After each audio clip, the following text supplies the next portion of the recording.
Puji Tuhan, semangat pagi Bapak Ibu Saudara yang dikasihi oleh Tuhan.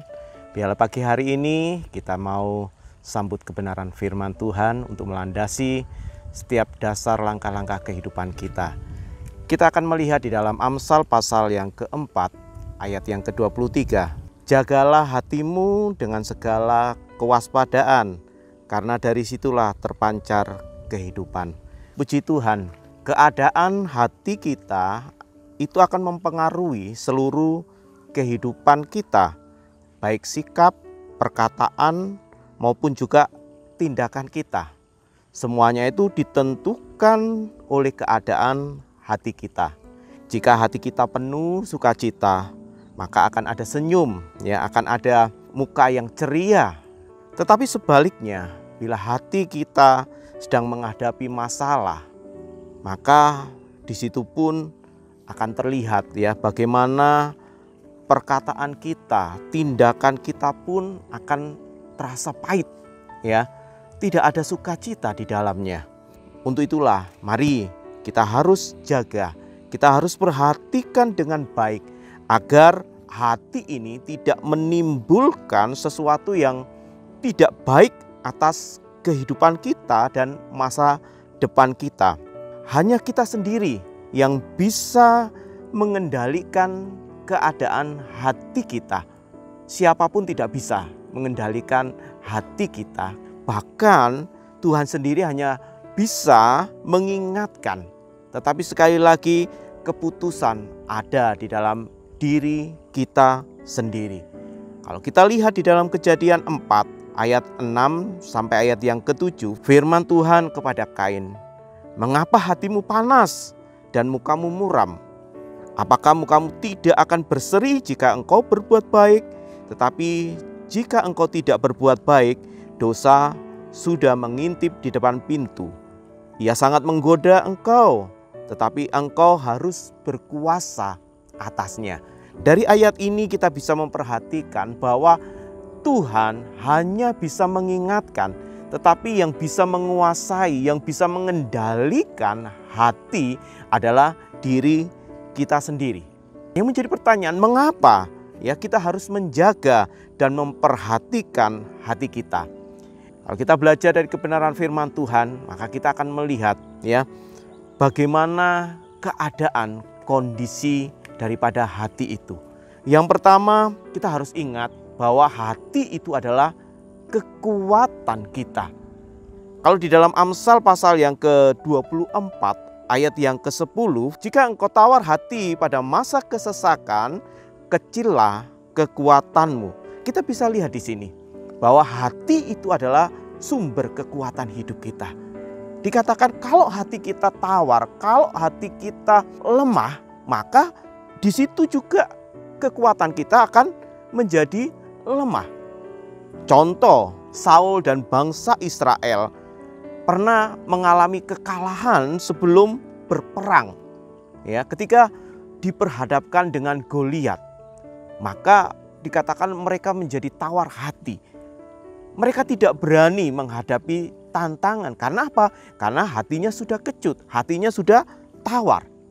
Sebaliknya, Daud meskipun secara fisik dia adalah seseorang yang masih muda dibandingkan dengan tentara Israel pada waktu itu, dibandingkan dengan Saul, maka secara fisik Daud tidak ada apa-apanya. Tetapi Daud memiliki hati yang besar. Karena apa? Karena dia tahu bahwa hidupnya adalah daripada Tuhan. Kekuatannya, kemampuannya berasal daripada Tuhan. Sehingga ketika dia berhadapan dengan Goliat, maka Daud berani. Daud memiliki hati yang begitu percaya kepada Tuhan. Dia bisa mengalahkan Goliat yang menjadi momok bagi bangsa Israel pada waktu itu. Yang menjadi ketakutan bagi bangsa Israel dan Raja Saul pada waktu itu. Hanya dengan apa? Hanya dengan senjata yang sederhana. Tetapi Daud melakukannya itu bukan karena kekuatan dia, bukan karena apa yang dia miliki pada waktu itu, tetapi dengan apa yang daripada Tuhan. Itulah yang membuat Daud memiliki kemenangan, kekuatan daripada Tuhan, kuasa Tuhan yang menyertai Daud, yang membuat Daud bisa mengalahkan Goliat. Nah, demikian juga dalam kehidupan kita. Sepertinya kita merasa kita tidak memiliki apa-apa. Tetapi ingat, kita memiliki Tuhan yang memiliki sumber kekuatan. Tuhan yang memiliki sumber kekuasaan dalam hidup kita. Sehingga seberat apapun persoalan, permasalahan, peperangan yang kita hadapi, kita yakin kita bisa memperoleh kemenangan karena Tuhan yang menyertai kehidupan kita. Jadi hati harus tetap senantiasa kuat. Hati harus tetap senantiasa kita arahkan kepada Tuhan yang menjadi sumber kekuatan hidup kita. Hal yang kedua yang harus kita perhatikan tentang hati. Hati itu adalah dikatakan lebih licik daripada segala sesuatu. Kalau kita lihat di dalam Yeremia 17 ayat yang ke-9 bagian A, betapa liciknya hati lebih licik dari segala sesuatu. Nah, kita lihat di sini bahwa hati itu dikatakan memiliki sifat yang licik lebih daripada semuanya. Nah, ini yang harus kita jaga, ini yang harus kita perhatikan. Jangan sampai hati kita itu akhirnya dikuasai oleh kelicikan tersebut. Ulangan 8 ayat yang kedua, Tuhan memberikan satu nasihat kepada bangsa Israel pada waktu itu. Ingatlah kepada seluruh perjalanan yang kau lakukan atas kehendak Tuhan Allahmu di padang gurun selama 40 tahun ini dengan maksud merendahkan hatimu dan mencobai engkau untuk mengetahui apa yang ada dalam hatimu, yakni apakah engkau berpegang pada perintahnya atau tidak. Peristiwa perjalanan bangsa Israel selama 40 tahun ini, firman Tuhan katakan untuk melatih bangsa Israel untuk memiliki kerendahan hati. Sebab apa? Sebab melalui proses-proses yang terjadi itu, bangsa Israel bisa melihat bahwa penyertaan Tuhan, pertolongan Tuhan itu tetap senantiasa dinyatakan dalam setiap proses yang dihadapi oleh bangsa Israel pada waktu itu. Bangsa Israel selama 40 tahun, mereka hanya bisa memuji Tuhan dengan mulutnya. Tetapi hati mereka, kehidupan mereka ketika menghadapi persoalan, mereka sering kali bersungut-sungut. Tuhan tidak mau kehidupan kita jalani dengan persungutan. Tetapi mari kita memiliki ketulusan hati kepada Tuhan. Di dalam Mazmur 7 ayat 11 dikatakan seperti ini.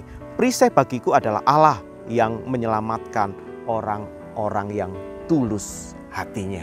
Jadi ketulusan hati membuat kita mengalami keselamatan daripada Tuhan. Ketulusan hati membuat Tuhan mau bertindak atas setiap persoalan pergumulan hidup kita. Di dalam perjalanan hidup kita pun kita harus selalu tetap memiliki kerendahan hati. Karena apa yang kita dapat, apa yang kita capai selama ini bukan karena kekuatan diri kita, bukan karena kesombongan hati kita, bukan. Tetapi semuanya itu oleh karena kebaikan Tuhan, oleh karena kemurahan Tuhan yang Tuhan sudah kerjakan dalam kehidupan kita. Tuhan juga latih supaya mereka memiliki hati yang senantiasa bersyukur kepada Tuhan. Dan yang ketiga, mari kita lebih memperhatikan hati kita daripada sekedar jasmani atau fisik kita. Di dalam 1 Samuel pasal yang ke-16 ayat yang ke-7, tetapi berfirmanlah Tuhan kepada Samuel, janganlah pandang parasnya atau perawakannya yang tinggi, sebab aku telah menolaknya. Bukan yang dilihat manusia yang dilihat Allah, manusia melihat apa yang di depan mata, tetapi Tuhan melihat hati. Jadi jelas di sini Tuhan lebih memperhatikan hati daripada sekedar fisik kekuatan hidup kita. Puji Tuhan, biarlah pagi hari ini kita mau belajar untuk tetap mau menjaga, memelihara hati kita. Hati kita itu sesuatu yang sangat rentan, mudah sekali terpengaruh.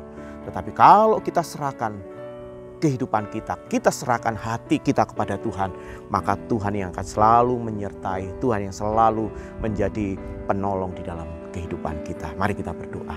Bapa di dalam surga, pagi hari ini kami mengucap syukur, terima kasih buat anugerah kebaikan Tuhan dalam kehidupan kami. Kami boleh ada Tuhan bukan oleh karena kekuatan hidup kami, bukan karena oleh kemampuan yang kami miliki, tetapi semua oleh karena anugerah kebaikan Tuhan yang terjadi dalam kehidupan kami. Pagi ini kami berdoa buat seluruh sidang jemaat-Mu yang ada. Kalau mereka sedang menghadapi persoalan permasalahan dalam kehidupan mereka, mari Tuhan, biarlah mereka mau buka hati mereka mau serahkan segala kekhawatiran, segala kehidupan mereka ke dalam tangan Tuhan, sehingga mereka boleh mengalami bagaimana campur tangan Tuhan, perbuatan-perbuatan Tuhan yang ajaib bekerja atas kehidupan umat-umat-Mu. Yang lemah Tuhan kuatkan, yang sakit Tuhan boleh sembuhkan, yang sedang menghadapi persoalan-persoalan yang berat dalam hidup mereka, Tuhan yang menjadi jawaban atas kehidupan umat-umat Tuhan. Terima kasih. Kami juga doakan buat pelayanan Tuhan yang ada di gereja lokal kami, bangsa negara kami juga kami serahkan ke dalam tangan Tuhan. Keamanan kesejahteraan daripada Tuhan senantiasa menyertai bangsa negara kami, sehingga kami umat-umat Tuhan juga boleh alami kesejahteraan yang daripada Tuhan. Terima kasih, kami bersyukur pagi hari ini Tuhan. Biarlah kami serahkan hidup kami ke dalam tangan Tuhan, tubuh jiwa roh kami. Tuhan yang senantiasa sertai pimpin kami. Kami sambut hari yang baik, penuh keberkatan dengan pengucapan syukur di dalam nama Tuhan Yesus Kristus. Haleluya. Amin.